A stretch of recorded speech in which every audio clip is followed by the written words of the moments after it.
Hello and welcome to the Shiny New Object podcast. My name is Tom Ollerton. I'm the founder of Automated Creative, and every week I have the pleasure and the privilege of interviewing one of our industry's leaders about the future of marketing. And this week is no different. I have Simon Kemp, my friend and also CEO of Kepios. He has been on the podcast more than anyone else. It's very kind of him to give up his time again. And Simon is coming on, I think, for the second or third time to talk about his global digital report. So a lot of you will know about this already, but Simon, do you mind introducing yourself to the audience and telling people more about what the report is and how it works? Sure. So Simon Kemp, as you said, I run a company called Kepios, which is a marketing consultancy that helps people make sense of digital trends. So we're less about forecasting and much more about helping people to understand what's going on today, what people are really doing on the internet. The reports that we produce are a big part of that. So the global digital reports, Digital 2019, Digital 2020, we're going to do Digital 2021 next year. It's an incredible feat of creativity to come up with the name every year.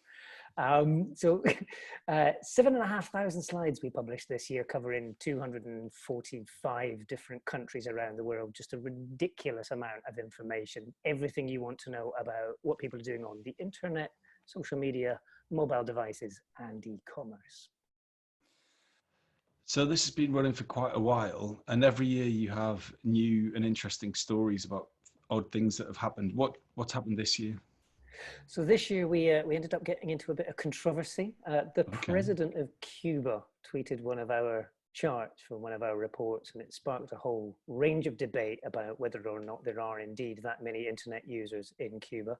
Our data for Cuba comes from the ITU, which is the world's most trusted source for internet user data. So I'm fairly confident the numbers are correct, but it's amazing how many people in different walks of life all around the world are using these charts as part of the conversations they want to have with the people they care about, which is pretty much what they're designed for. So they're designed to be stolen and reused. So hopefully plenty of the people listening in today will be able to reuse the charts for their purposes as well. But yeah, when you get world leaders using them, it sort of changes your perspective slightly.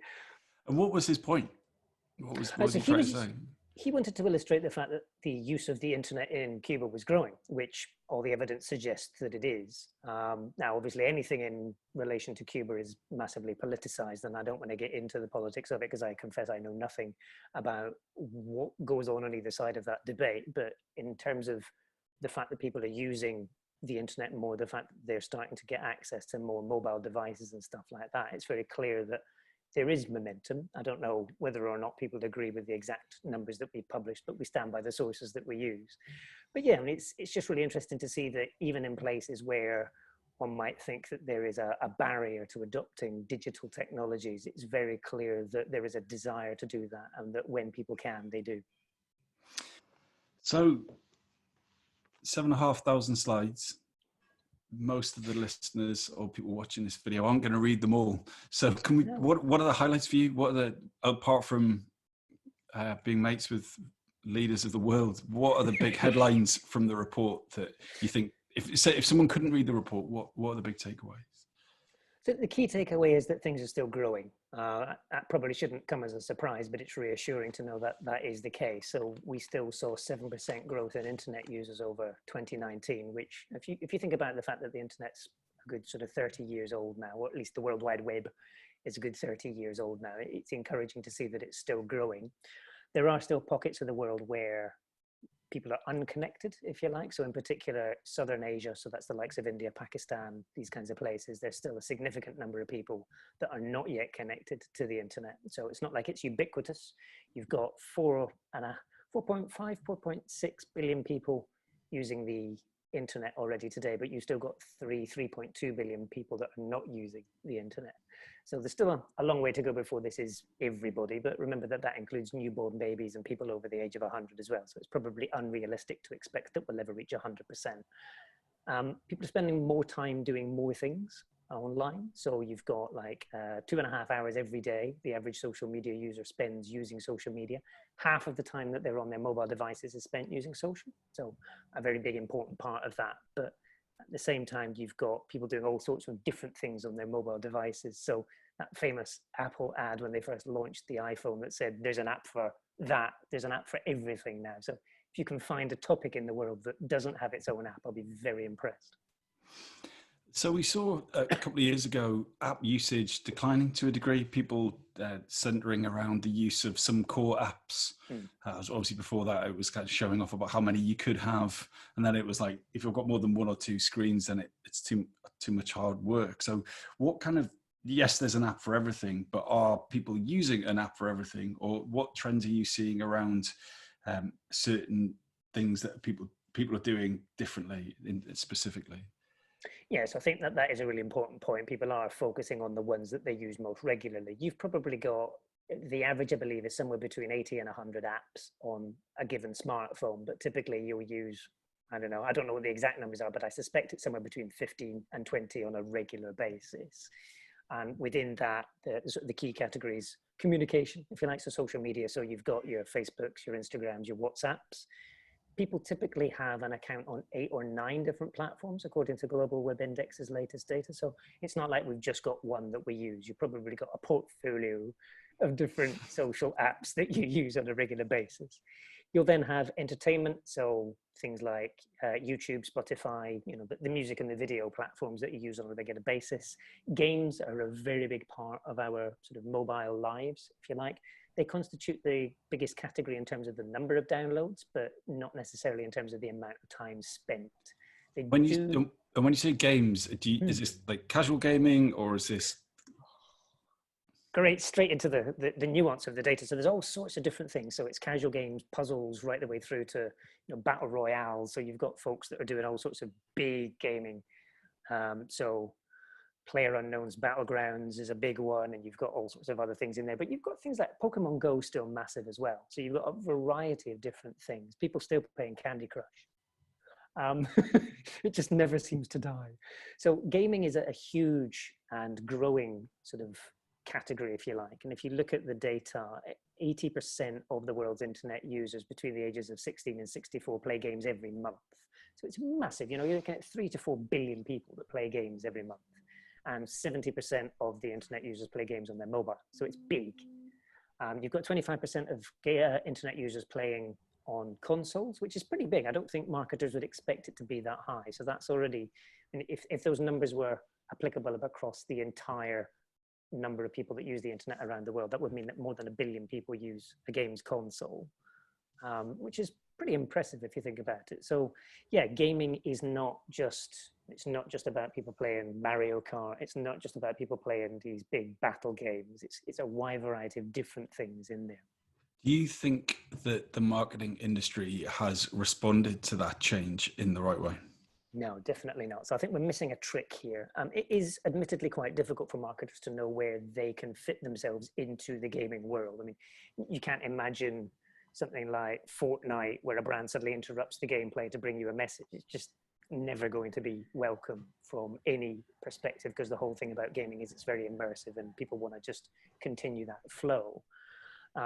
But having said that, I mean, there are a good 1 billion people around the world that watch other people playing games every month as well. It's just astonishing the number of people that are tuning into live streams of other folks playing games. And then the esports thing on top of that, which is hundreds of millions of people every month as well. So within the gaming thing, you've got the gamers themselves, but you've also got watching other people playing games as entertainment. And I think marketers are, based on the stats that I've seen, and admittedly these are a little bit sort of small sample sizes, so definitely not representative, but marketers as a group tend not to be the world's biggest gamers compared to society at large, and therefore they probably don't understand the full scope of that opportunity. And I think as a result of that, they can't quite see where their brands fit. Now, part of that's because you can't interrupt it, and far too much of today's marketing model is based on interruption. But if you look at, and just take something random like James Bond movies as an example, and the amount of product placement that they managed to squeeze into those films, it feels to me like there is a big opportunity for the gaming equivalent of product placement to be a bigger thing in the marketing mix than it is today. It's not going to be relevant to every brand, but definitely opportunities there.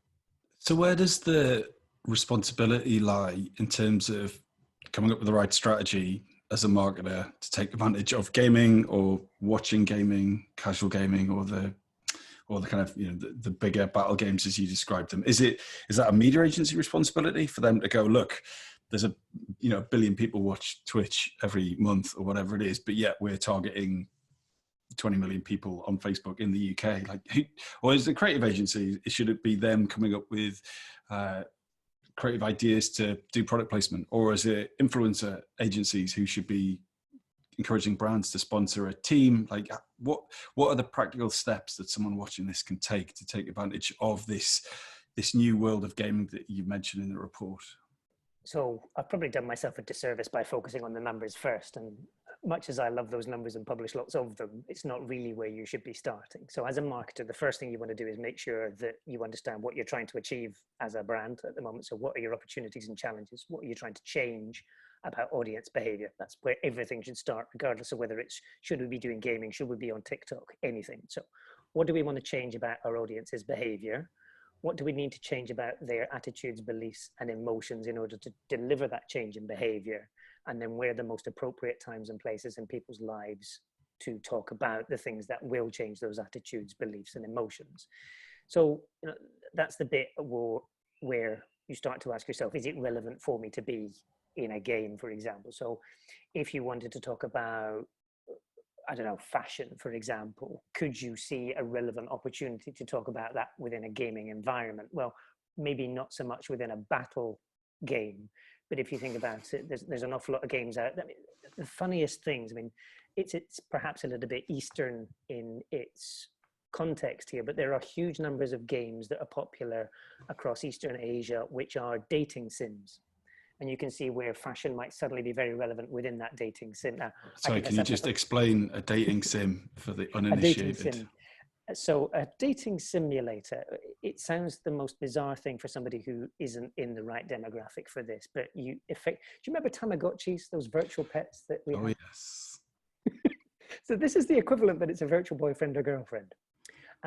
It's mainly virtual boyfriends. So it's largely young, I'm being very careful not to be politically incorrect here, younger ladies in places like Korea, Japan, China, that effectively have a game which is them having a virtual boyfriend. That's about as much of this as I know. I confess I've never downloaded one and played around. Sending texts? Is that yeah, so it's conversational, absolutely. Right? So there's an AI or decision tree boyfriend, right? And then you go on virtual dates, and yeah. I don't know enough about it to talk authoritatively, Tom, and I'll probably embarrass myself if I try to guess. But I'm reassured that you haven't downloaded one of those apps, but yeah. But let me get back to your question about strategy. So you can see where fashion might fit within that. He says desperately trying to save himself here. But it's much more a question of, is this relevant to your brand and the activities that it needs to engage in over the coming months, rather than gaming is big, therefore everybody must be in it. I think that's a very mistaken way of looking at things. So I would suggest that it's probably, the marketer's opportunity here is to say, these are the things that we want to communicate with our audience over the coming weeks, and then go to all of the agencies, ideally as a collective, and say, what do you think are the good opportunities here? Do you think there's a particular social media platform we should focus on? Is gaming relevant? Is something like product placement important, given how much time people are spending watching streaming services like Netflix? So taking a little bit less of an advertising channel approach and taking it much more on user behavior activities. So the things that people are doing across their broad digital lives, what are the opportunities that we can see within that aren't just about advertising? So you talk about the change in the way people are using social, the change in different types of gaming, but what hasn't changed this year? What are the things that you're seeing year after year that remain constant? It's a really good question. So every year I get startled when I start looking at things like world's top websites, most common queries entered into Google. So within the top 10 websites, Yahoo is still one of the world's most visited web properties. And I think a lot of marketers are surprised when they see that in there. They almost think that it's a mistake. But Yahoo is still by far one of the world's most popular web properties. And it doesn't seem to be losing any of its popularity either. It's maintained that across the last at least 20 years, right? So it's incredible. Similarly, so sorry, two questions there. Why does that surprise marketers? And why is Yahoo the perennial top performer, or one of the top performers? If you asked a marketer if they wanted to include Yahoo in their mix, I'm guessing an awful lot of them wouldn't put it in their priorities. And yet, if you look at the things that it's bigger than in terms of traffic, it's just quite startling. So my favorite soundbite that I love to annoy people at conferences with is that Yahoo is still more popular than porn. It doesn't necessarily mean that it's the sexiest property on the internet, but what it does mean is there's a huge audience that checks into Yahoo on a daily basis, on a regular basis, for all sorts of different things. So Yahoo Weather, Yahoo Finance, Yahoo Mail, they're still huge. Now, they may not necessarily be the biggest thing with 16 to 24s, but in terms of absolute audience, if you're looking at a mass reach kind of objective, then Yahoo is still an incredibly valuable property. Now, the good news is you can sort of reach it through different kinds of, delivery service. So it isn't like you have to go to each of these individual web properties and buy them one by one. You know that already. But I think it's just interesting to note that people's behaviors don't change nearly as fast as the marketing media might suggest. So you read the average headline, you go into the marketing media today, and it's going to be talking about whether you should be on TikTok and how big it is and how you can't possibly survive if your brand isn't on TikTok. And yet, if you look at the numbers, TikTok and Yahoo probably have roughly the same number of monthly active visitors, especially once you look outside of China. So 60% plus of TikTok's audience is Chinese users, which means that outside of China, you're looking at between 300 and 400 million monthly active users on TikTok based on the latest data. Admittedly, that data is a little bit out of date, but nonetheless, you look at that. If I told a marketer today that Yahoo was still bigger than TikTok outside of China, they'd probably look at me like I was crazy, but that's what the numbers tell us. So what else isn't changing? So we've seen Yahoo hold fast in the top 10, but how about other behaviors? How about search? Do you see that changing, or like what are the trends there? So if you look at the top queries entered into Google over the past year, so Google Trends is a great tool. If you've not used it as a marketer, go in and have a play around with it. Trends.google.com. Just brilliant. It's very nerdy, but it's fascinating how quickly you can get insights. So globally, last year, in the top 20 searches, MP3 still ranked as the 11th most commonly used query. And it fascinates me. If you listen to the hype that we get around music streaming platforms, much as they're brilliant and much as they should definitely be part of our sort of thinking as marketers, the fact that MP3 still features so frequently as something that people search for, it's very clear that downloading content is still just as important to people as streaming it. So undoubtedly people are watching a lot of music videos on YouTube, for example, but at the same time they're downloading that content either because they've got a very sort of slow connection. So you step outside of any of the world's top markets, or even if you look at some of the world's top markets, they still suffer from relatively slow download speeds on mobile devices, which means that people want to have the ability to listen to music without interruption on those devices when they're out and about, and MP3 is still the way to do that for a lot of those people. So people are still downloading things, and I think that just sort of reinforces that idea that much as there's a lot of shiny new objects, not to bastardize the term of your podcast in any way, but despite all of those shiny new toys, a lot of those older behaviors are still just as important as the new ones. So I was watching the Hootsuite webinar you did the other day, and I know you don't want to talk about TikTok too much because you're bored of it, but the point you made, and I'll save you make it, I'll make it for you, was that why is everyone getting so buzzed up about TikTok when Reddit has a similar audience? And Reddit has always been the kind of the sleeping giant in the social agency deck, and I've never seen the name of a media property make marketers feel so uncomfortable, and they sort of move around in their chair when we could do something on Reddit. So what is the opportunity?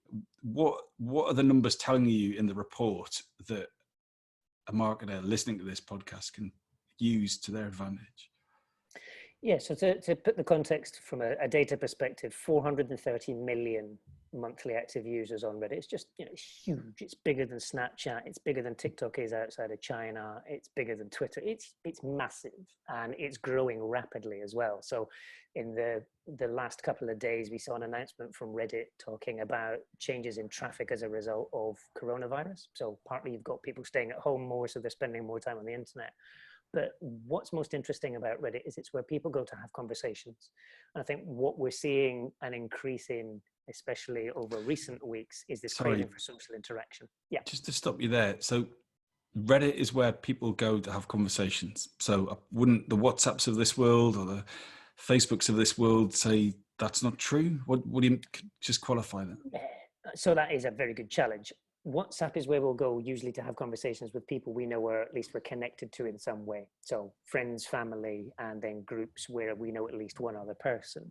Whereas Reddit is a place where you can go and have conversations with people that share an interest that you don't necessarily know as an individual. So they're really good. It's a really good place to go and have a conversation about pretty much any topic in the world. So yeah, I mean, if you want to go in and have a conversation about dogs with other dog lovers, there's a subreddit for that. You want to go and talk about Candy Crush, there's a subreddit for that. There's subreddits for just about any topic you can imagine. And you can have very in-depth conversations, whether they're nerdy, whether they're passionate, whatever they may be, with other like-minded individuals. And that, I think, is, it's really interesting. If you think back to how you developed your social being when you were a teenager, one of the first things that you asked somebody when you met them for the first time, once you got past the what's your name and where do you go to school, you kind of said, so what music do you like, what movies do you like, what books do you read? You sort of had these content conversations, if you like. And Reddit feels like a really sort of extended online version of those conversations. It's where we suddenly realize that we share this passion for, this is a Seth Godin thing, crocheting horses. And he talks about the long tail of people that have a passion for crocheting horses. And if you really want to, you can go and find people all around the world that do this. And it's absolutely true. If I want to, Tom, I've bored you with this conversation before, but if I want to go and find people that share my love of very peculiar techno, I want to really nerd out about how the techno producer produced this amazing kick drum and this never-ending bass line, I can go and talk for days with people all around the world about how these particular tracks were created. Similarly, if I want to talk about recipes, I can do the same thing. And I think that's what makes Reddit a really fascinating opportunity, but also what makes it challenging, because it is full of people that are genuinely passionate about particular topics. And it tends to be that marketing has to not necessarily dumb down its message, but make it a little bit more lowest common denominator for the masses. And that's why marketing messages tend to feel a little bit uncomfortable in Reddit. If we wanted to go and talk about crocheting horses and we're not super passionate about that, you're just going to feel like an outsider and an intrusion in that conversation. So as a marketer, what you're looking to do much more is to produce content that other people would choose to have conversations about in the right context.